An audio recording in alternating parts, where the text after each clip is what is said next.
Senator from Tennessee. Would it be appropriate for me to speak for a few minutes in morning business? The senator's correct. Thank you, Mr. President. I listened with great interest to the senator from California, and I thank her for her hard work on the transportation bill and her work with Senator Inhofe. I listened especially to her comments that it would be good for us to work well together, and it reminds me of our new Speaker of the House of Representatives in Tennessee, a woman named Beth Harwell, and she does a pretty good job, and she often reminds her colleagues in the Tennessee legislature that the first lesson they all learned in kindergarten is work well together, and that's a good lesson for us as well. I'm here this morning to take 4 or 5 minutes simply to talk about a development that I think interferes with that. I came to the Senate floor with a group of Republicans and Democrats not long ago, and we praised the Majority Leader, Senator Reid, and the Republican leader, Senator McConnell, for their working together to try to bring the appropriations bills to the floor. And we said, we're going to work together to help them do that, because leaders can't lead if we don't follow. And we compliment them also for the work on the transportation bill, which hasn't been easy, but we're having a lot of votes today. And we're here to offer our ideas and to make votes. But it was disappointing to me to see yesterday that Senator Reid, the Majority Leader, announced that he had filed 17 cloture petitions on district judges. I'm here today simply as one senator to say respectfully to the Majority Leader, I hope he will reconsider and not do that. That's an unprecedented action. It's never happened like that before. Only in the history of the Senate before 2011 has the Majority Leader filed cloture petitions on district judges only 3 times. What happens with district judges in the history of the Senate is, number one, they come up, they get a vote. There's never been a successful filibuster of a district judge in the history of the United States Senate. Let me emphasize that. There's never been a successful attempt to deny an up or down vote to a district judge in the history of the United States Senate. And there were enough Republicans, and I was one of them, last year with a judge from Rhode Island, Judge McConnell, who many felt shouldn't be a judge. We did not take the opportunity to deny an up or down vote, and he was confirmed, even though many on this side didn't think he ought to be a judge. So we don't have a problem with filibustering district judges, and we've never had a problem with filibustering district judges, at least given the present composition of the Senate. So what's the issue here? I mean, Senator Reid, the Majority Leader, has said quite properly yesterday in his remarks, we've got important work to do. We've got a jobs bill coming over from the House. We've got a postal service that's in debt. We've got cybersecurity, and we're having long briefings on that because of the threat.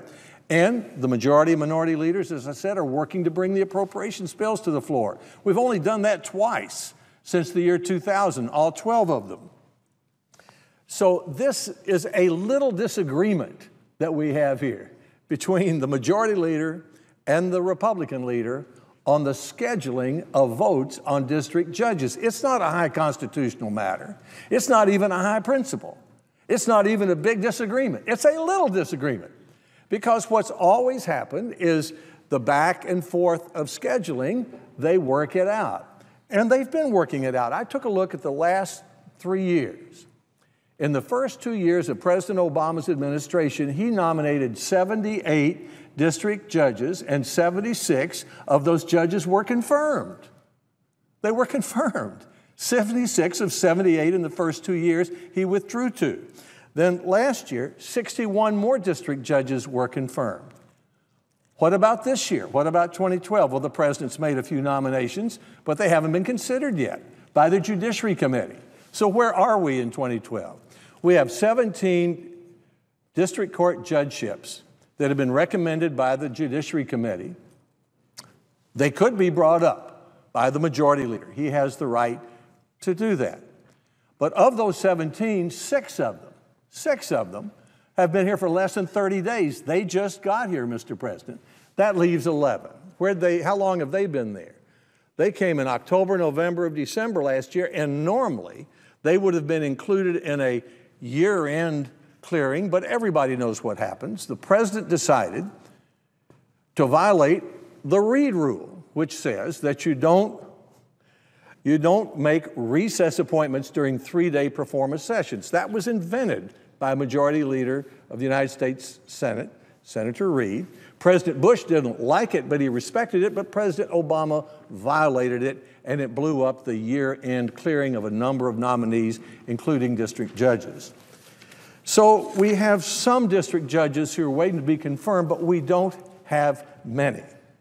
And we have a history during the first 2 years of this president of confirming 76 out of 78, and last year 61.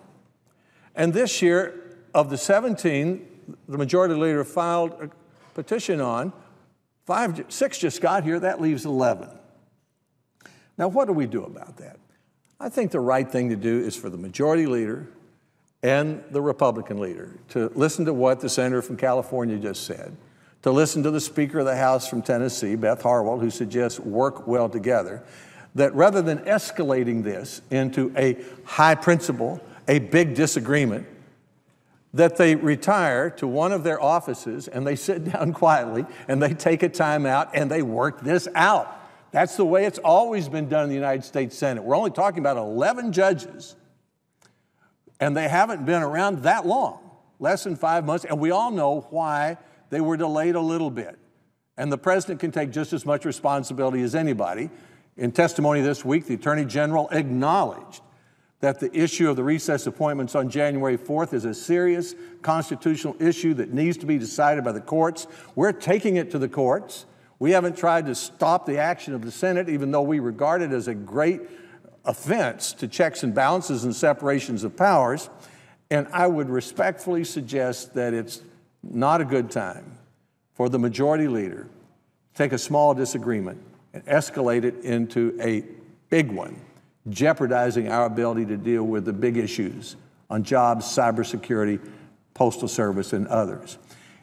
It wouldn't reflect well on the 23 candidates running for the Democratic Senate seats this year. It wouldn't reflect well on the 11 Republicans running for Senate seats this year. It wouldn't reflect well on the president.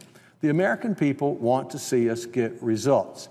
Why should we give them one more reason to suspect that just because we can't agree on little issues, that we're unable to agree on the big issues? So I know Majority Leader's a tough job, and I know there's a good deal of back and forth every day, but the Majority Leader's been on both sides of this. I suspect that if he and the Republican leader were to sit down and look over the actual numbers and realize it's just 11 judges, we did 2 last week, or end of the week before, that they could schedule the others, and we could spend our time starting tomorrow not on picking a fight with one another on a small disagreement, but on jobs, debt, postal service, cybersecurity, and the big issues the American people would like for us to deal with. I ask consent to include, following my remarks, some documentation about the progress of district judge nominations in the 111th and the 112th Congress, and I yield the floor. Without objection.